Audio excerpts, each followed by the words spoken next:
ناظرین محترم السلام علیکم ورحمۃ اللہ وبرکاتہ اور چند دن پہلے گزری ہوئی عید مبارک۔ میرے ساتھ تشریف فرما ہے جناب شجاع الدین شیخ۔ پروگرام سیرت النبی کے ساتھ ہم آپ کی خدمت میں حاضر ہوتے ہیں اور پورے رمضان ماشاءاللہ آپ لوگوں نے بھی روزے رکھے اور عبادات کی ہیں۔ اللہ تعالی ہم سب کی عبادتوں کو اپنی بارگاہ میں قبول فرمائے، اور خاص طور پر وہ لوگ جنہوں نے اپنے طور پر عبادتیں بھی بہت کی اور اس کے بعد جو ہے وہ ہمارے لیے، آپ کے لیے، سب کے لیے محنتیں بھی بہت کی ہیں، جس میں خود ہمارے شجاع صاحب ہیں۔ میں ان کو دیکھتا تھا کہ رات کو 12 1 بجے تک یہ بیٹھ کر جو ہے وہ قرآن حکیم کا ترجمہ پیش کر رہے ہوتے تھے، تفسیریں بیان کر رہے ہوتے تھے۔ کیو ٹی وی کے تمام عملہ جو سحری میں بھی آپ کے ساتھ لگا رہتا تھا، افطار میں بھی لگا رہا دن بھر، اور یہ جتنے ہمارے کیمرہ مین وغیرہ بیٹھے ہیں ابھی آپس میں یہی تذکرہ کر رہے تھے کہ پورے رمضان ہم جاگے ہیں، محنتیں کی ہیں۔ اللہ تعالیٰ ان کی سب کی محنتوں کو بھی قبول کرے اور اخلاص نیت کے ساتھ جو محنتیں کی گئی ہیں اس پورے کیو ٹی وی کی انتظامیہ کی طرف سے اللہ تعالیٰ انہیں قبول کرے۔ عید آ گئی ہے اور یقیناً عید آپ کی اچھی گزری ہوگی، اللہ کرے، اور عبادتیں آپ کی اللہ تعالیٰ قبول کرے۔ شجاع صاحب سے اس موقع پر ہم ذرا سی گفتگو کرنا چاہتے ہیں، چونکہ شجاع صاحب کا رمضان جو ہے وہ بہت ہی ایکٹیو گزرا ہے، بہت مصروف گزرا ہے، اور مصروفیت بھی کوئی مطلب دنیا داری والی نہیں تھی، الحمدللہ جو ہے وہ اخلاص نیت کے ساتھ جو ہے وہ دین کی خدمت کی تھی۔ تو شجاع صاحب سے اس پر ذرا سی گفتگو کرتے ہیں، پھر ہم شوال پہ بات کریں گے، پھر آگے چلیں گے۔ السلام علیکم۔ وعلیکم السلام ورحمۃ اللہ وبرکاتہ۔ کیسے مزاج ہیں؟ الحمدللہ رب العالمین۔ رمضان تو ہم نے آپ کا دیکھ لیا اسکرین کے تھرو بھی اور ویسے بھی، عید کیسی گزری ہے آپ کی؟ بسم اللہ الرحمن الرحیم، اللہم صلی علی محمد وعلی آل محمد وبارک وسلم۔ سب سے پہلے ڈاکٹر صاحب آپ کو بھی ماہ رمضان کی جو اللہ تعالیٰ نے توفیق عطا فرمائی اس کی مبارک بھی، اور اللہ تعالیٰ ساری محنت قبول فرمائے۔ آمین۔ اب ڈاکٹر صاحب ذکر نہیں کریں گے، میں آپ کے سامنے ذکر کر دیتا ہوں۔ ہم تو آپ کو اسکرین پہ نظر آ رہے تھے، یہ ماشاءاللہ مسجد میں بیٹھے اعتکاف کر رہے تھے۔ اللہ تعالیٰ قبول فرمائے اور تمام مسلمانوں کی محنتوں کو قبول فرمائے، اور اللہ تعالیٰ ہمیں ماہ رمضان کی جو برکات ہیں اللہ ہمیں توفیق دے کہ اس کا تسلسل کسی درجے میں ماہ رمضان کے بعد بھی جاری رہے۔ جیسے کہ آپ نے ذکر فرمایا کہ رات میں اسکرین پر نظر آنے کا معاملہ، تو یہ ہمارے کیو ٹی وی کے ناظرین کے علم میں ہے کہ پچھلے 3 برس سے کیو ٹی وی کو یہ سعادت ملی ہے کہ ماہ رمضان کی راتوں میں 29 راتوں میں قرآن حکیم کی تکمیل، ترجمے اور تشریح کے ساتھ، اور یہ محض اللہ تعالیٰ کا فضل ہے۔ یعنی جو چاہے ہمارے وہ اسٹاف کے ساتھی ہوں، کیمرہ مین ہوں، لائٹ مین ہوں، اسی طرح سپورٹیو اسٹاف ہوں، ان کے بغیر یہ ایک ٹیم ورک ہے نا پورا۔ ایگزیکٹلی، یعنی اجتماعیت، ان کے بغیر ممکن کام نہیں کے، ہے، اجتماعی محنت کے بغیر یہ کام نہیں ہو سکتا۔ البتہ یہ بھی ایک طے شدہ بات ہے کہ یہ سمجھ نہیں آتا کہ ہو کیسے جاتا ہے۔ ایک تو ماہ رمضان کی اپنی بہرحال مشقت والی تھکا دینے والی جی، مشقت، دن کا روزہ بھی ہے، رات کا قیام بھی ہے، اور امور بھی ہیں، معاملات بھی ہیں، سارے امور انجام دیے جانے کا معاملہ، اور اس کے ساتھ پھر یہ ساری محنتیں ہو رہی ہوں، تو اس پر یہی کہا جا سکتا ہے جو قرآن حکیم میں ہے کہ ذالک فضل اللہ یؤتیہ من یشاء واللہ ذو الفضل العظیم، کہ یہ اللہ تعالیٰ کا فضل ہے، جس کو چاہتا ہے وہ عطا فرماتا ہے۔ جہاں تک عید کا تعلق ہے، اللہ تعالیٰ سے ہم دعا کرتے ہیں کہ اللہ تعالیٰ ہم ساری امت کو رحمت برکت عطا فرمائے۔ ایک طرف وہ دل دکھتا بھی ہے کہ ہم عید منا رہے تھے، لیکن بعض ممالک میں مسلمانوں پر ظلم و ستم کے پہاڑ توڑے جا رہے تھے، ان کے درد کو اور غم کو بھی بہرحال ہمیں محسوس کرنا چاہیے۔ بہرحال دوسری طرف اللہ تعالیٰ کی تکبیرات سے دن کا آغاز 2 رکعت ادا کر کے اللہ کے سامنے جھک کر ہم نے اپنی خوشی کا آغاز کیا، اس سے قبل صدقہ فطر کا ادا کیا جانا جو غریبوں کو بھی عید کی خوشی میں شامل کرنے کا ایک بہت بڑا ذریعہ بھی ہے، تو یہ سارے اعمال اللہ تعالیٰ نے ہمیں بھی انجام دینے کی توفیق دی۔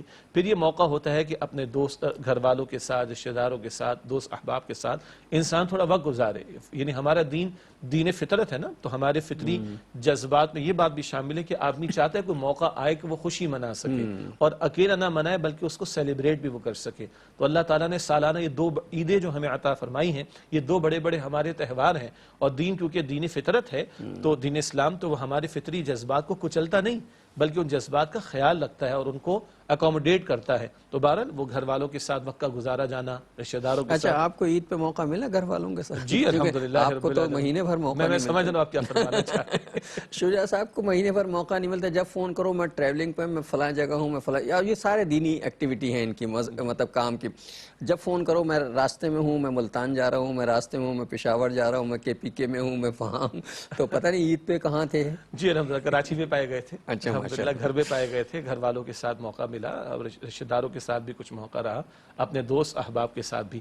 یعنی یہ بات اس لیے بیان ہونا ضروری ہے کہ یہ جو ایک تصور ہمارے ہے نا زاہد خشک والا کہ جناب جو مولوی صاحب ہیں ہاں جی، وہ مولوی صاحب کو سمندر پہ دیکھ لیا تو اچنبے سے کہا رہے مولوی صاحب سمندر پہ. اچھا لفظ مولوی کو استغفر اللہ، آپ تو واقف ہیں ڈاکٹر صاحب، آپ کی فیلڈ ہے ایجوکیشن کی، کہ آج سے اگر ہم 100 برس پہلے چلے جائیں تو لفظ مولوی کس کے لیے استعمال ہوتا؟ اعزاز تھا، اعزاز تھا ایک ایک صاحب علم کے اچھا لیے. خوشی. اب لوگ جو ہے نا وہ لگا کے خوشی میں سے مولوی عبدالحق، حالانکہ وہ مولوی نہیں تھے. جی وہ کوالیفائڈ سرٹیفائڈ قسم کے ایک تعلیم یافتہ شخص تھے. تو مولوی باقاعدہ واقف ہے اعزاز کے طور پر لگا مولوی باقر، مولوی فلاں. اچھا ملا اعزاز کا لفظ ہے نا، ملا فلاں. یہ تو انگریز نے آ کر جو ہے وہ جو ملائن کیا ہے دینی تعلیمات کو، دینی مدارس کو، دینی القابات کو اور دینی مناسب کو، جو انگریز اور اس کی تہذیب نے آ کے ملائن کیا ہے، برباد کیا ہے، اس کے نتائج ہے کہ آج ہم شاید ان الفاظ کو بڑا برا سمجھ رہے ہوتے ہیں. اچھا کسی کے نام کے ساتھ مولوی لگتا تھا تو وہ بڑا فخر محسوس کرتا تھا. جیسے آج کل ہمارے نام کے ساتھ پروفیسر لگ جائے، ڈاکٹر لگ جائے تو ہم کہتے ہیں یار یہ ہمارے لیے اعزاز ہے. وہ مولوی لگتا تھا اعزاز ہوتا تھا، باقاعدہ ایگزامز ہوتے تھے، ایگزام ہوتا تھا اس کا. اچھا تو عرض کرنے کا مطلب ہے کہ زاہد خشک والا معاملہ نہیں ہے، بلکہ زندگی کے منجدھار میں رہ کر زندگی گزارنی. اور بہترین بات کیا ہے جو ہمارا اس پروگرام کا ٹائٹل ہے اور اسلام کا مقصود بھی یہی ہے. لقد کان لکم فی رسول اللہ اسوۃ حسنہ، تمہارے لیے رسول اللہ علیہ السلام کی زندگی میں بہترین نمونہ موجود ہے. وہاں خوشی کے مواقع بھی آئے، وہاں غم کے مواقع بھی آئے، وہاں فکر آخرت بھی ہے، وہاں تعلق مع اللہ بھی ہے، وہاں لوگوں کے ساتھ میل جول بھی ہے، لوگوں کے درمیان رہ کر زندگی گزارنا بھی ہے. اس کے دوران میں یہ عید کا موقع اور حضور نے بڑی شان کے ساتھ فرمایا لکل قوم عید وہذا عیدنا، ارے ہر قوم کی عید ہوا کرتی، یہ ہماری عید ہے. اور پھر اس کے آداب اللہ کے نبی علیہ السلام نے ہمیں سکھائے. بہرحال وہ عید ہم نے بھی منائی. اللہ تعالیٰ اور ہمیں ساری امت کو رحمت برکت عطا فرمائے. اچھا وہ جیسے ابھی شجاع صاحب نے فرمایا نا کہ بھئی زاہد خشک، اور وہ مولوی کے بارے میں سمجھا جاتا ہے کہ وہ ہنستا بھی نہیں ہوگا، مسکراتا بھی نہیں ہوگا، کبھی لطیفہ بھی نہیں سناتا ہوگا. وہ ایک بالکل ایک کمپوزڈ قسم کی کمپوزڈ تو وہ ہوتا ہے ایک حد تک، لیکن اتنا کمپوز نہیں ہوتا. رسول اللہ صلی اللہ علیہ وسلم نے عید کی خوشی کے موقع پر اما عائشہ رضی اللہ تعالیٰ عنہ کو وہ مداری جو آتے، مداری کہتے ہیں، کیا کہتے ہیں اسے، وہ جو تماشا کرنے والے جو لوگ آئے، حبشی لوگ تھے، حبشی لوگ جو تماشا کرنے آئے تھے، تیر اندازی ہو رہی تھی، کشتی ہو رہی تھی، آپ نے دکھایا ہے، خود دکھایا کھڑے. بلکہ اگر ہمارے ناظرین توجہ فرمائیں یہ واقعہ صحیح بخاری شریف میں موجود ہے. جی. اور اما عائشہ رضی اللہ تعالی عنہ نے رسول پاک صلی اللہ علیہ وسلم کے کندھے مبارک پر اپنی تھوڑی رکھ کر اس کو دیکھا. عید کا دن تھا اور وہ کچھ اپنے کرتب دکھا رہے تھے، اس میں کوئی جسمانی ایکسرسائز کا بھی پہلو شامل تھا. اما عائشہ نے دیکھا، رسول اللہ علیہ السلام فرمایا کہ بھئی دیکھ چکی، مجھے اور دیکھنا ہے. تو اللہ کے نبی علیہ السلام نے ان کی اس خواہش کو پورا کیا. اچھا یہ حضور کے گھرانے سے بات آ رہی صلی اللہ علیہ وسلم. آپ نے فرمایا کہ لوگ سمجھتے ہیں کہ جو صاحب علم ہوگا یا جس کے ساتھ دینی ٹیگ لگ جائے بیچارہ مسکراتا بھی نہیں ہوگا. صحابہ کرام فرماتے ہم نے رسول اللہ صلی اللہ علیہ وسلم سے بڑھ کر کسی کا چہرہ مسکراتا ہوا نہیں دیکھا.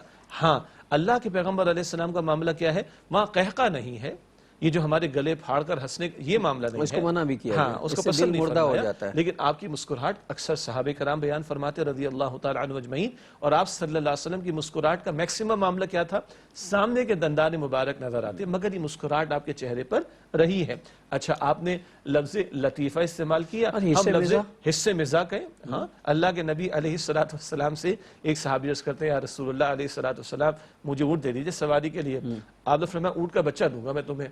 یا رسول اللہ مجھے اونٹ چاہیے. بھائی اونٹ کا بچہ دوں گا، مجھے اونٹ چاہیے، اللہ کے رسول اونٹ دیجئے. اللہ کے بندے تجھے جو اونٹ دوں گا وہ کسی اونٹنی کا بچہ ہی ہوگا نا. اسی طرح وہ خاتون کو کہا تھا کہ کوئی بوڑھی عورت ہاں بوڑھی آ کر کہتی ہے کہ آپ دعا کیجئے کہ میں جنت پہ چلی جاؤں. بوڑھی کوئی نہیں جائے گی جنت میں. پھر آپ نے فرمایا کہ جو جائے گی اللہ تعالیٰ اس کو جوان کر کے داخل کرے گا. اب یہ خلاف واقعہ بھی نہیں. ہاں ہمارے مذاق میں جھوٹ آ جاتا ہے، ہماری لطیفہ گوئی میں تحقیر آ جاتی، یہ تو منع ہے. لیکن حضور علیہ السلام کے ہاں یہ مزاح کا پہلو بھی ہمیں دکھائی دیتا ہے.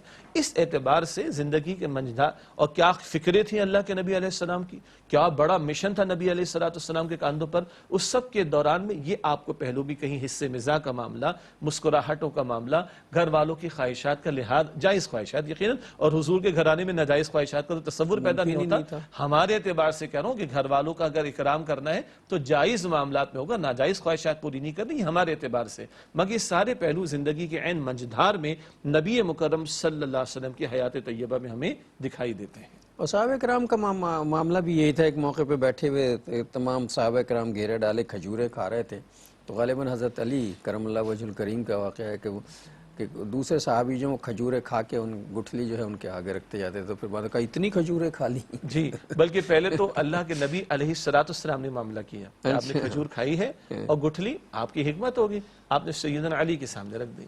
ایک دو جو بھی معاملہ ہوا ہوگا.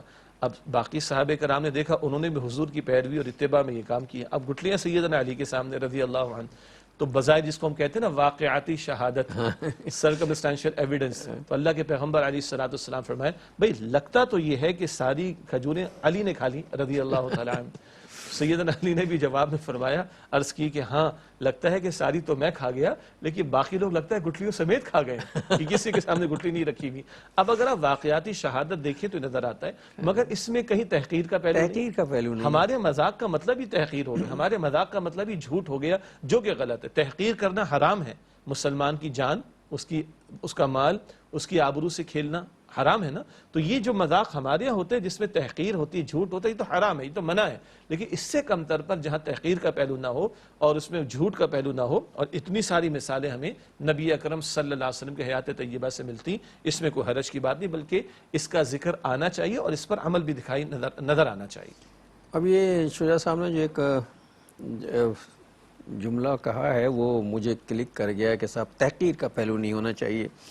ہم نے رمضان میں بھی یہ دیکھا, کم و بیش جتنے دن بھی رمضان میں دیکھنے کا موقع ملا, اور رمضان کے بعد عید پہ بھی یہ دیکھا کہ جو ہمارا سوشل میڈیا ہے یہ خالصتاً تہمت ترازی, لوگوں کی تحقیر, لوگوں کے عیب جوئی, شخصیت کو ڈیمیج کرنے کا بالکل ایک پلیٹ فارم بن گیا ہے. اور بڑے بڑے پڑھے لکھے لوگوں کو میں نے دیکھا ان کی پوسٹیں آتی تو ایسا لگتا ہے کہ ڈائریکٹ لوگوں کے نام لے لے کے کر کے ایک دوسرے کو ذلیل کر رہے ہیں, تحقیر کر رہے ہیں, برا بھلا کہہ رہے ہیں, اور اس پہ ہم یہ بھی نہیں سمجھ رہے کہ ہم کر کیا رہے ہیں.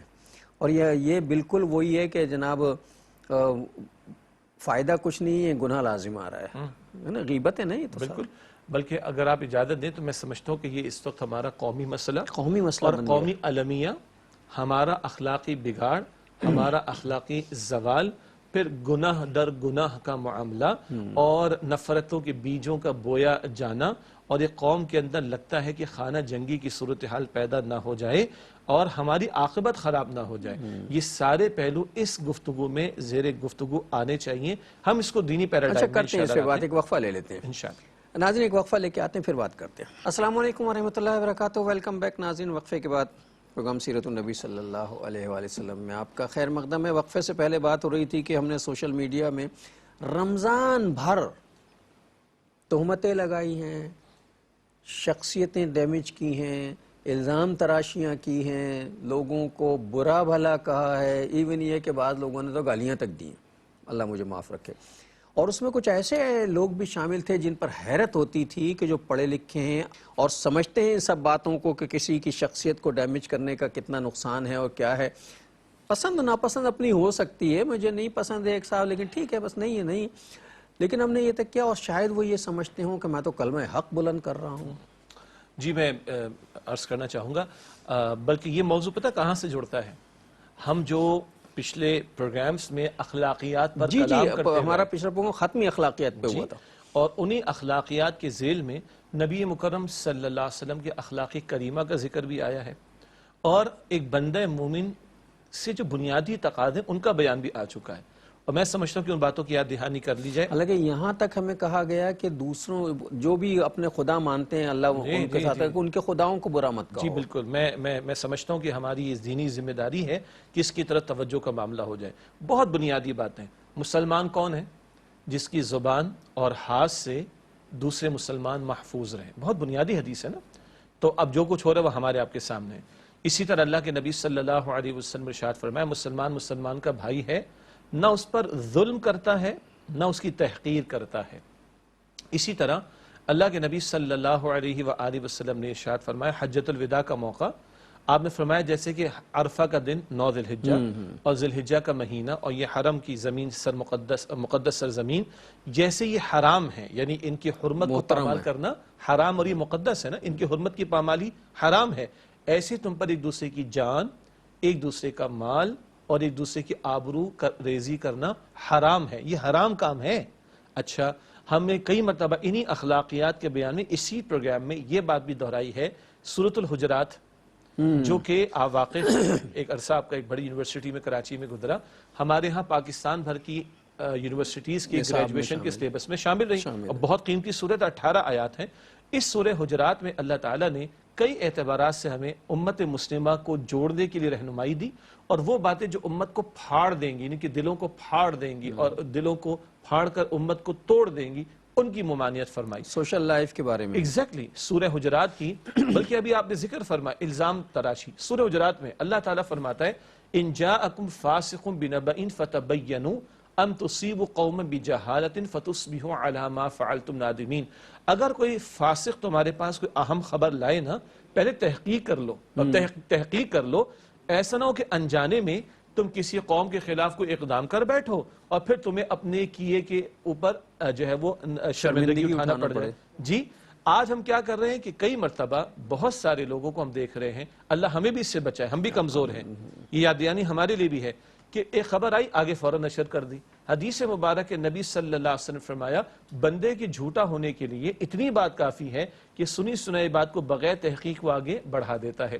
اچھا, اور فرمایا گیا سورہ حجرات ہی میں آیت نمبر 11 میں کوئی دوسرے کا مذاق نہ اڑائے. ہو سکتا ہے تم جس کا مذاق اڑا رہے وہ تم سے بہتر ہو. ہم لوگوں کے ظاہر کو دیکھتے ہیں, اللہ تعالیٰ لوگوں کے باطن کو دیکھتا ہے, لوگوں کے دلوں اور اعمال کو دیکھتا ہے. اسی سورہ حجرات کی اسی آیت میں آیت نمبر 11 میں جو بھی آپ نے بیان فرمایا, عیب جوئی نہ کرو, اور تیسری بات برے نام نہ رکھو. تو مذاق اڑانا, اب کیسے کیسے کامنٹس آ رہے ہیں, کیسے کیسے بیانات آ رہے ہیں, کیسے کیسے الفاظ ذاتیات پر اتر کر بھی نجی زندگی کے بھی نجی زندگی لوگوں کے پامال کی جا رہی ہے, جس کے لیے شاید کئی مرتبہ ثبوت ہو اور بہت سی مرتبہ ثبوت نہ بھی ہو, اس سب کے باوجود بھی کیا کریکٹر اسیسینیشن کی اجازت ہے, تحقیر کی اجازت ہے, ذاتیات پر اترنا. تو دوسری بات بتائی گئی عیب جوئی کا معاملہ نہ کرو. تیسری بات بتائی گئی برے نام نہ رکھو. ہاں آج کیسے کیسے ناموں سے آپ نے لفظ گالیاں استعمال کیا, اس سے آگے بڑھ کر بہتان کا معاملہ, اور ایسے نام رکھنا کہ آپ کو ہمیں کراہیت آ جائے, یہ ہے جو قرآن پاک منع کر رہا ہے سورہ حجرات کی آیت نمبر 11 میں. آیت نمبر 12 میں کیا ہے, بہت زیادہ بدگمان نہ کرو, بدگمانی جو ہے وہ گناہ ہوتی ہے. اچھا, پھر فرمایا تجسس میں نہ پڑو, ٹوہ میں نہ لگو, اور پھر فرمایا غیبت نہ کرو. کیا ہے غیبت؟ سب کو معلوم ہے کہ تمہارا حدیث مبارک ہے ابو داؤد شریف میں, تمہارا اپنے بھائی کی غیر موجودگی میں اس کے بارے میں ایسی بات کہنا جو اس میں موجود ہو, یہ غیبت. ہاں, اور اس کے سامنے کہی جائے اور اگر نہ موجود ہو تو بہتان ہے. ہاں, یہ سمجھ نہیں رہے ہم لوگ, وہ موجود ہے وہی تو غیبت ہے جو موجود ہے, تو سامنے بیان کرو اس کے, اصلاح کرو اس کی. کون ایسا ہے جس میں عیب نہیں ہے؟ مجھے عیب نہیں ہوں گے. اچھا, سچی بات یہ ہے کہ ہر آدمی اپنے عیبوں کے بارے میں خود بہت اچھی طرح جانتا ہے, ہمیں خود پتا ہوتا ہے ہمارے اندر کیا کیا ہے, دوسرا نہیں جانتا. میں اپنے بارے میں خوب جانتا ہوں مجھ میں کیا کیا ہے, اور میرا اللہ میرے بارے میں بہت اچھی طرح, جو چیزیں میں بھول گیا ہوں وہ میرے رب کو پتہ ہے کیا ہے.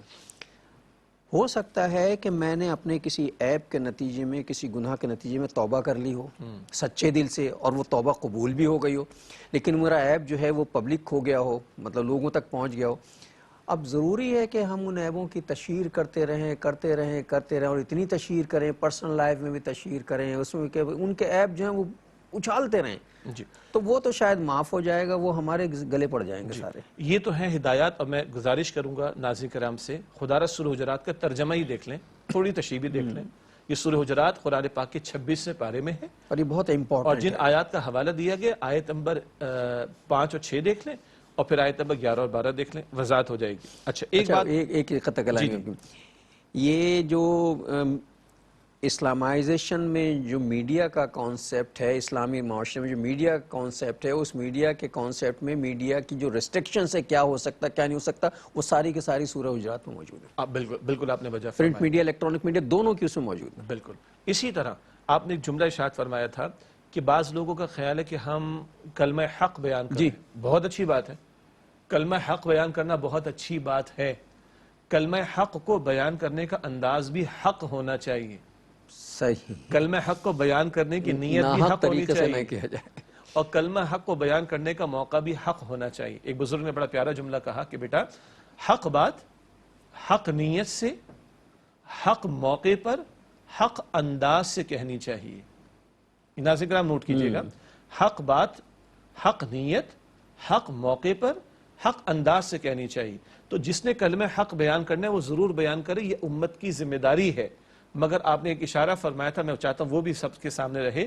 سورہ انعام میں ہے اور یہ 7ویں پارے کا اختتام بنتا ہے، آیت نمبر 108 بنے گی سورہ انعام کی. ناظرین کرام نوٹ کر لیجئے گا، پڑھیے گا وہ جو آپ نے ارشاد فرمایا تھا، وَلَا تَسُبُّوا الَّذِينَ يَدْعُونَ مِن دُونِ اللَّهِ، جن کو یہ اللہ تعالیٰ کے سوا پکارتے ہیں نا، ان کو سب، یہ اردو میں سب و شتم ہے نا، گالیاں مت دو. ایگزیکٹلی. وہ بتوں کا ذکر ہو رہا ہے، جھوٹے معبود، ان کے جھوٹے معبودوں کو گالیاں مت دینا، ورنہ پلٹ کر تمہارے معبود سچے حق معبود کو اللہ کو یہ معاذ اللہ برا بھلا کہیں گے، معاذ اللہ. اس بات کو اللہ کے نبی علیہ السلام کی حدیث سے سمجھتے، پہلے بھی ہم نے بیان کی تھی، آج موقع ہے کہ پھر اس کے دہرائی کا معاملہ ہو. آپ صلی اللہ علیہ وسلم ارشاد فرمائے کہ بدترین آدمی وہ ہے جو اپنے ماں باپ کو گالی دیتا ہے. یا رسول اللہ صلی اللہ علیہ وسلم، اپنے ماں باپ کو گالی کو کیسے دے گا؟ کہ ایک شخص دوسرے کے ماں باپ کو گالیاں دیتا ہے اور وہ پلٹ کر اس کے ماں باپ کو گالیاں دیتا ہے، تو اپنے ماں باپ کو گالیاں دلوانے میں قصور کس کا ہوا؟ سبب یہی بنا. یہ بنا. تو قرآن پاک بتا رہے ہیں ان کے بتوں کو برا بھلا مت، گالیاں مت دو، اشتعال انگیزی پر مت آؤ، نہ پلٹ کر تمہارے معبود برحق اللہ کو برا بھلا کہیں گے. ہاں بتوں میں جو غلطی ہے کہ وہ غلط ہے اس کو بیان کرو، کوئی حرج کی بات نہیں. اور وہ بھی قرآن کیا کہتا ہے، وَجَادِلْهُمْ بِالَّتِي هِيَ أَحْسَنُ، ان سے جدال بھی کرنا ہے، مباحثہ کرنا ہے، ڈائیلاگ کرنا ہے. احسن کا لفظ ہے، انگلش میں سپرلیٹو بنے گا بہترین انداز سے. تو آپ غلط کا غلط ہونا ثابت کیجئے، کوئی مسئلہ نہیں ہے، اور اس کے لیے دلائل پیش کیجئے. کوئی مسئلہ بات دلیل سے ہونی چاہیے، بلا دلیل نہ ہو، الزام تراشی نہ ہو، بہتان نہ ہو، جھوٹ نہ ہو، تحقیر نہ ہو، آپ بیان کیجئے. لیکن یہ کون سا کلمہ حق بیان ہو رہا ہے جو آپ نے درد دل بیان فرمایا، اور ماہ رمضان کا مقدس رمضان مہینہ، میں یہ مقدس دن، مقدس راتیں، مقدس راتوں کی مقدس رات، اس رات میں پورے رمضان یہی ہوتا رہا. جی یہ کون سا کلمہ حق بیان ہو رہا ہے، اور اس کے نتیجے میں وہ پلٹ کر اس کے بڑوں کو، یہ پلٹ کر اس کے بڑوں کو، اور گالیاں در گالیاں. اس سے آگے بڑھ کر معاملات مار دھاڑ کو جگہ قتل و غارت گری ہو چکی ہے. ذرا انہی اختلاف کے بحث و مباحثے کے دوران ایک نے دوسرے کو قتل کر دی، یہ اخبارات میں باتیں رپورٹ ہو رہی، میڈیا ہی رپورٹ کر رہا ہے کہ وہ واقعات اس کی دکھائی جا وجہ رہے یہ ہیں نا کہ کہ قتل ہو ہم گئے. جب وہ ہوتا نا کہ ایک ہی بات کو اگر بار بار تو وہ کہتے ہیں کہ اگر جھوٹ تسلسل سے بولا جائے تو اس پہ شخص کا گمان ہونے لگتا ہے. تو اگر تسلسل سے ایک ہی بات، اس کو ہم پروپیگنڈا کہتے ہیں. تو پروپیگنڈا جو ہے وہ انسان کی نفسیات پر اتنا اثر کرتا ہے کہ وہ ریئیکٹ کرنے پر آ جاتا ہے، اور جب وہ ریئیکٹ کرتا ہے تو پھر معاملہ خراب ہو جاتا ہے. تو اس ریئیکشن کے نتیجے میں جو بھی نقصان ہوگا، جو بھی ڈیمیج ہوگا، جس کو بھی نقصان ہوگا، اس کا نتیجہ اس آدمی کے حصے میں بھی ہوگا جس نے اس معاملے کو انیشیٹ کیا تھا، یعنی جس کی ابتدا کی تھی اور آگے بڑھایا تھا اس معاملے کو. ایگزیکٹلی. تو یہ ہم درد دل کے ساتھ بات رکھ رہے ہیں. اچھا سیاسی معاملات میں کوئی اختلاف رائے رکھتا ہے، رکھیے بھائی، ہم بحث نہیں کر رہے. نہ ہمارا سیاسی ہمارا موضوع ہی نہیں ہے، یہ ہمارا موضوع، یہ فورم نہیں، ٹھیک ہے نا، یہاں یہ ہمارا موضوع فورم نہیں. اختلاف رکھنے رکھیں، اختلاف کے آداب بھی تو ہوتے ہیں. اور اس وقت جو صورتحال، اچھا اختلاف میں زبان اور اخلاقیات کو کنٹرول کرنا بھی بہت ضروری. مطلب زبان کا استعمال تو اصل میں وہ سامنے والا کو ہم معاف کیجئے گا ذلیل نہیں کر رہے ہوتے، ہم اپنی شخصیت کو سامنے لا رہے ہوتے کہ ہم یہ ہیں. ہاں اللہ اکبر کبیرہ، سچی بات ہے. کسی کو گالی دینے کا مطلب یہ نہیں کہ اس کو گالی لگ گئی، اس سے ہمارا اندر پتہ چلتا ہے کہ ہم اندر سے کتنے چھوٹے ہیں، کتنے چھوٹے ہیں. بجا آپ نے فرمایا ڈاکٹر صاحب، یہ بالکل آپ نے بجا فرمایا. اس سے گفتگو کرنے والے کی شخصیت نکل کر سامنے آ جاتی ہے، اور یہ ہوا ہے. اور اللہ تعالی ہم سب کو ہدایت دے. اور ہمارے اس پروگرام کا مقصد کیا ہے؟ یہ لقد کان لکم فی رسول اللہ اسوۃ اچھا یہ خالصتاً اصلاح احوال کے حوالے سے خدا نخواستہ یہ مت سمجھیے گا ہم کسی کو متون کر رہے ہیں کسی. یہ اصل میں ایک چیز میں نے محسوس کی ہے رمضان میں، دل دکھا ہے اور خیال آیا ہے جس میں بھی شامل ہوں، اللہ مجھے بھی توفیق دے توبہ کرنے کی بھی ہے توبہ کہ ہم سے بھی یہ سب کچھ ہوا، کہ یار یہ ہمارے دوست احباب بھائی بند اور جتنے بھی ملنے جلنے والے ہیں یہ اصل میں غلط ٹریک پہ چلے گئے ہیں، ان بیچاروں کو پتہ بھی نہیں ہے، یہ نادانستہ طور پہ مارے جا رہے ہیں. جی. اور ہم اس سے ہر شخص اپنا جائزہ بھی لے لے. ان معاملات پر ہماری رائے ہونی چاہیے، کوئی حرج نہیں. ہم تبصرہ کرنا اس کا اظہار بھی ہونا چاہیے، اس کا اظہار کرنا چاہے، کوئی حرج نہیں. سلیقے سے. بس یہ اخلاقیات کا دامن نہ چھوڑیں، اور تحقیر، جھوٹ، الزام، بہتان، گالیاں، کردار کشی، مار دھاڑ، نفرتیں، لڑانا، بھڑا دینا، اللہ کے واسطے اس سے اپنے آپ کو ہم بچانے کی کوشش کریں. اور ایک اور درد دل میں آپ کے سامنے، کیونکہ ہم نے رمضان شریف گزارا ہے اور اس میں یہ معاملات ہوئے، ہم پر جو دین نے اور بہت سارے فرائض عائد کیے ہیں، ان فرائض کو ادا کرنے میں ہمارا وقت کتنا لگ رہا ہے، اور ان مباحث میں جن کا ایک حصہ کہ بھئی میری ایک رائے ہے، میں بیان کرنا چاہتا ہوں، میں اختلاف رکھنا چاہتا ہوں، رکھیں، میں اس پہ کوئی بحث نہیں کرتا۔ اس سارے سینیریو کے اندر میری محنتیں، وقت، صلاحیتیں کتنی استعمال ہو رہی، اور جو دین نے مجھ پر بہت سارے فرائض عائد کیے ہیں، ذمہ داریاں عائد کی ہیں، بہت سارے حرام کاموں سے دین نے مجھے روکا ہے، ان سے بچنے میں میری محنتیں کتنی لگ رہی۔ ہم دیکھ لیں کہ ہم کسی گرداب میں پھنس تو نہیں رہے، ہم کسی نیٹ کے اندر پھنس تو نہیں رہے، اور اپنے اصل ٹریک سے ہٹ تو نہیں رہے۔ خدا را اپنی عاقبت کی بھی فکر کریں، اپنی آخرت کی بھی فکر کریں۔ آج اگر ہم کسی پر الزام تراشیاں کر رہے ہیں تو کل ہم نے جواب دینا ہوگا۔ آج میں اگر آپ پر خدا نہ خواستہ الزام لگا رہا ہوں تو بہرحال دین کہتا ہے اس کا ثبوت ہونا چاہیے، ورنہ کل مجھے اللہ کے ہاں جواب دینا پڑے گا۔ اگر آج آپ کی میں کریکٹر اسیسینیشن کر رہا ہوں، آج میں آپ کی غیبت کر رہا ہوں، آج آپ پر میں بہتان لگا رہا ہوں، یہ حقوق العباد کی کوتاہی، کل اس کا کمپنسیشن کیسے ہوگا؟ ہم بارہا بیان کر چکے کہ نیکیاں آپ کے حوالے کر دی جائیں گی میری، اس طرح کل کا معاملہ۔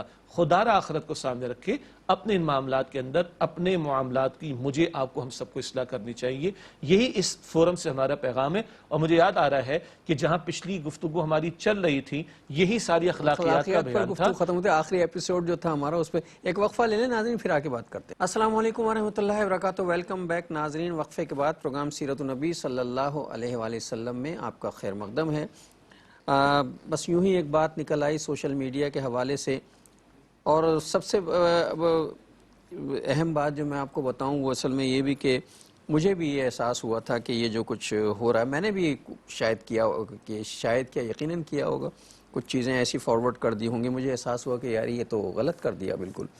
پھر جب یہ احساس ہوا کہ یار یہ ہم نے گناہ کیا، پھر جب دیکھا کہ والا ہر آدمی یہی کر رہا ہے تو ایک ٹرینڈ بن جاتا نا، سب کر رہے ہیں تو ہم بھی کر رہے ہیں، تو یہ گناہ اور ثواب کا کانسیپٹ ختم ہو جاتا ہے۔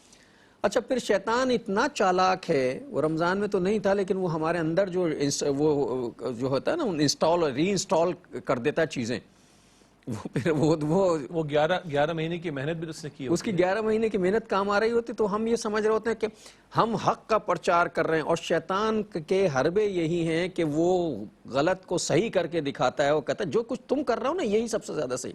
بت پرستی کو وہ کہتا ہے تم جو کچھ کر رہے ہو یہ کوئی گناہ تھوڑی ہے، تم تو اپنے بزرگوں کی اطاعت کر رہے ہو، تم تو اپنے بزرگوں کا احترام کر رہے ہو، یہ کہہ کے اس نے بت کی پوجا کرانا شروع کر دی، اور ہر آدمی کو وہ یہی کہہ رہا تھا تم جو کچھ کر رہے ہو یہی حق ہے، تو اسی حق کے پیچھے ہم لگ گئے سب۔ اب اس پر سے میں قرآن پاک کی ایک آیت کی طرف اشارہ کر دیتا ہوں۔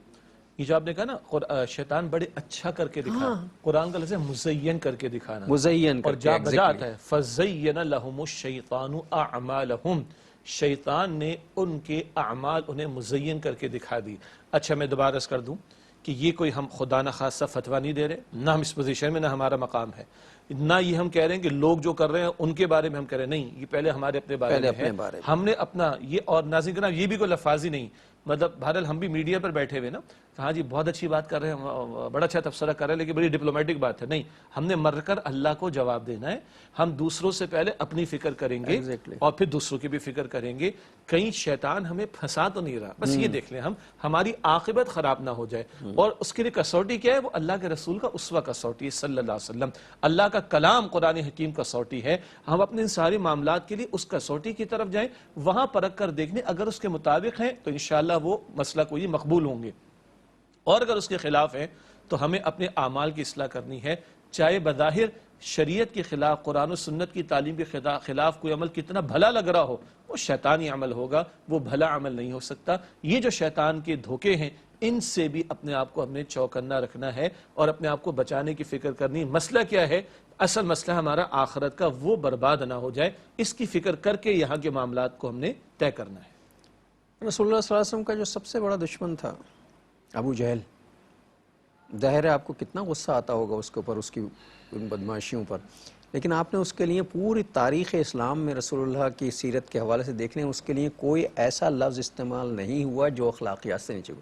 جب وہ مرا ہے تو اس کے بارے میں جو آپ نے جملہ فرمایا وہ بھی بڑا محتاط ہے، کہا کہ میری امت کا فرعون ہلاک ہوا ہے، حالانکہ آپ اس وقت اسے اور بھی کچھ خطابات دے سکتے تھے، لیکن میں کہا میری امت کا فرعون جو ہے وہ ہلاک ہو بالکل گیا۔ بالکل، اور فرعون سے سب واقف ہیں، اور فرعون کی اچھا فرعون کا مسئلہ جو فرعون ایک کریکٹر کا نام ہے، اور کریکٹر جو ہے وہ کچھ اعمال کا نام ہے۔ ایگزیکٹلی وہ پورا کردار ہے، اور اس کردار کو آپ سامنے رکھیے تو کہیں فرعونیت کے مظاہر نظر آ جائیں گے، کہیں قارونیت کے مظاہر نظر آ جائیں گے، کہیں شداد کا کوئی عکس شاید نظر آ جائے گا، تو قرآن نے یہ واقعات بیان فرمائے ہیں، اور قرآن حکیم ان واقعات کو بار بار بیان کیا گیا، اور آپ نے بجا فرمائی، یہ نام بھی ہیں اور یہ اصل افراد بھی تھے، مگر یہ پورے کردار ہیں۔ ان کرداروں کو سامنے رکھ کر ہمیں اپنے کردار کی اصلاح کی کوشش کرنی ہے۔ تو اللہ، بالکل آپ نے بہت صحیح انالیسس فرمایا کہ اللہ کے رسول علیہ السلام نے فرمایا کہ آج اس امت کا فرعون قتل ہوا، باقی تم خود ہی دیکھ لو فرعون کے اندر کیا حالانکہ اور بہت سی باتیں کہی جا سکتی ہیں، جیسے ہم لوگ کہہ دیتے ہیں نا،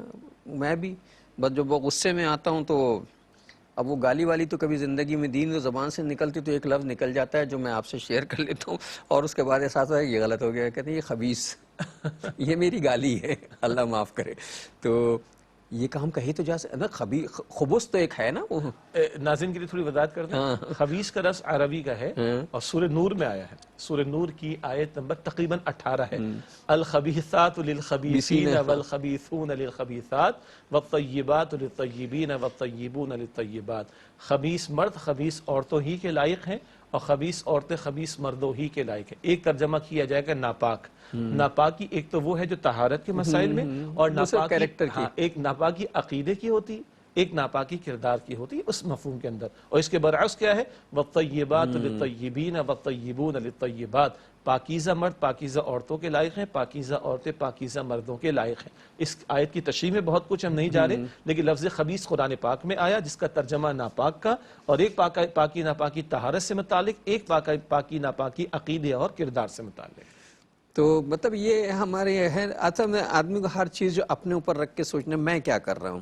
اصل میں جس دن ہم یہ سوچتے ہیں، ہمیں اب عقل آئی ہے کہ ہم سب سے پہلے اپنے اوپر سوچیں کہ ہم کیا کر رہے ہیں، تو جب میں یہ کہہ رہا تھا آپ سے کہ سوشل میڈیا پہ یہ ہو رہا ہے تو سب سے پہلے نے کہا کہ میں نے بھی تو یہ کام کیا تھا نا، تو پھر مجھے پہلے اپنی فکر لگی کہ مسئلہ یہ کہ یار میری عاقبت میں اور اعمال میں تو یہ گناہ نقصان شامل ہو گیا، تو توبہ کی اللہ سے، اور پھر دیکھا کہ سب یہ کر رہے ہیں تو کیوں نہ سب سے کو بتایا جائے کہ بھائی یہ گناہ ہم نے بھی کیا، خدا کے لیے آپ تو نہ کریں کم سے کم۔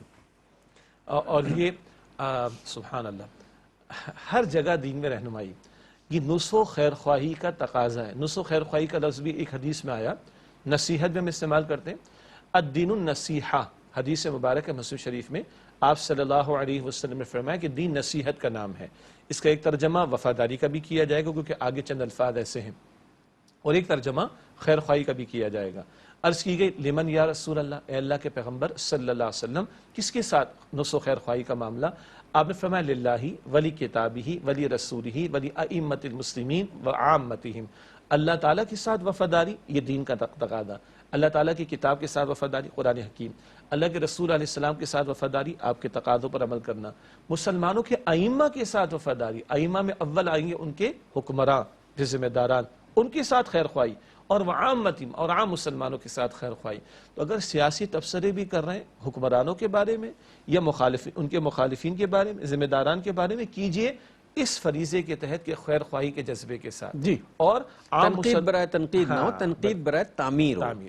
اور اسی طریقے پر، اچھا مجھے پتا ہے کہ لوگ کہیں گے بھئی واز یہ بڑا اچھا، لیکن باہر نکلو تو باہر کچھ اور ہے، تو باہر نکلے تو باہر ابو جہل تھا رسول اللہ علیہ السلام کے سامنے، ایگزیکٹلی، مگر کردار حضور کا کیا ہے آپ یہ دیکھیں نا، طرز عمل حضور کا کیا ہے صلی اللہ علیہ وسلم، یہ دیکھیے۔ ہاں ٹکراؤ باطل سے، وہ تلوار اٹھی، وہ اپنی جگہ پر ہے، وہ بھائی مسلمان معاشرے میں یہ سارا مسلمانوں کا ملک ہے، یا 22 کروڑ کی عظیم اکثریت 98% مسلمانوں پر مشتمل ہے، اور سب کلمہ گو ہیں، سب کلمہ گو مسلمان ہیں، اس بات کو بھی ذہن میں رکھیے۔ تو یہ اسلام و کفر کا مسئلہ نہ بنا لیں، یہ جنگ و جدال کا معاملہ نہ بنا لیں اس کو۔ بہرحال تو وہ عام متیم اور عام مسلمانوں کے ساتھ بھی خیر خواہی، تو چاہے وہ سوشل میڈیا کا غلط استعمال ہو یا فزیکلی 1 to 1 سامنے بیٹھ کر یا مجلس میں بیٹھ کر زبان کا غلط استعمال ہو، ہمیں نصح و خیر خواہی کے جذبے سے اپنی اور اپنے دوسرے ساتھیوں کی اصلاح کی کوشش کرنی ہے۔ خدا را اس بات پر توجہ کرے، آج ہم ایک بڑے کراس روڈ پر ہیں، یعنی اس ملک پاکستان پر 75 برس ہو گئے، بڑے اتار چڑھاؤ آئے ہیں، اور کبھی نفرتوں کے بیج بوئے گئے تو ہم نے آدھا ملک کھویا ہے نا 71 میں، اور یہی ہم کر رہے ہیں اب۔ ہم نے کھویا ہے نا. تو خدا نہ خواستہ آج کوئی طبقاتی کشمکش کا معاملہ, لسانیت کا معاملہ, اسی طرح تعصب کا معاملہ, نفرتوں کا معاملہ, یہ کئی ملک کو خانہ جنگی کی طرف نہ لے جائے. ملک نہیں بچے گا تو کہاں ہم اصلاح کی بات کریں گے؟ اس طرح بیٹھ کر دین اسلام پر کلام دنیا کے اور کسی خطے میں ہم کر پاتے ہیں؟ الا ماشاءاللہ نہیں کر پاتے. ممکن ہے جو کسی جس پر آپ تنقید کر رہے ہیں اس میں وہ عیب موجود ہو, اور ممکن ہے آپ کے پاس اس کا ثبوت بھی ہو, لیکن اس میں ایک پہلو یہ نکالنا چاہیے کہ یہ کہنا چاہیے کہ اللہ تیرا شکر ہے کہ یہ عیب مجھ میں نہیں, اور اللہ اس کے عیب کو بھی دور کر دے, مجھے ان عیبوں سے بچا. اور یہ بالکل اس لیے بھی توبہ کرنی چاہیے کہ ہم دوسرے کی عیب جوئی کرتے ہوئے سوچیں کہ بھئی اللہ تعالیٰ ہر چیز پہ قادر ہے, اگر اسے کوئی بات بری لگ گئی تو وہ عیب ہمارے اندر بھی پیدا ہو سکتا ہے. وہ اللہ سزا کے طور پہ ہمارے اندر ڈالنے کے لیے ان پہ کہتا تھا نا خود بھگت. تو توبہ کرنی چاہیے اور یہ کہنا چاہیے کہ اللہ تیرا لاکھ لاکھ شکر ہے, تو نے ہمیں اس عیب سے بچایا, اللہ اس کی بھی اصلاح کر دے اور اسے بھی توبہ کی توفیق دے دے اور اس سے بچا لے. تو یہ خالصتاً خیر خواہی کے لیے اگر کریں تو اب جب اس نیت سے کریں گے تو آپ دیکھیے کہ آپ کو سامنے والے سارے لوگ جو اتنے برے نہیں لگیں گے جتنے اب لگ رہے ہیں. ہمیں تو ہر آدمی زہریلا لگ رہا ہے نا اس وقت. ہم وہاں آ گئے ہیں, ہم ذہنی سطح ہماری وہاں آ گئی ہے کہ ہر آدمی اپنے سوا ہمیں برا لگ رہا ہے, حالانکہ وہ سارے عیب جو ان میں ہیں اس کے 50% ہمارے اندر بھی موجود ہیں, شاید 75% بھی ہوں, ہو سکتا ہے اتنے ہی ہوں. اور اللہ نے پردہ رکھا ہوا ہو. اللہ نے پردہ, یہ بڑے کمال کی بات ہے, اس پہ اللہ کا شکر نہیں. سچی بات ہے, میں نے ایک جملہ کہا تھا نا کہ ہم اپنے عیبوں سے خوب واقف ہیں اور ہمارا اللہ واقف ہے. یہ تو اللہ کا کرم ہے, اس نے ہمارے عیبوں کی پردہ پوشی کی ہوئی ہے. ان کے عیب ظاہر ہو گئے, ہمارے عیب اللہ نے چھپا لیے ہیں. یہ ظاہر ہونا اللہ ان کے لیے بھی آسانی فرمائے اور ان کو بھی معاف فرمائے. یہ ظاہر ہونا ہمارے لیے ریمائنڈر ہے. آپ فرما چکے یہ جملہ, میں اسی کو کوٹ کر رہا ہوں, دوبارہ سیکنڈ کر رہا ہوں کہ اللہ کا فضل ہے کہ اس نے میرے پوشیدہ رکھے. ہمارے لیے عبرت ہے, عبرت ہے.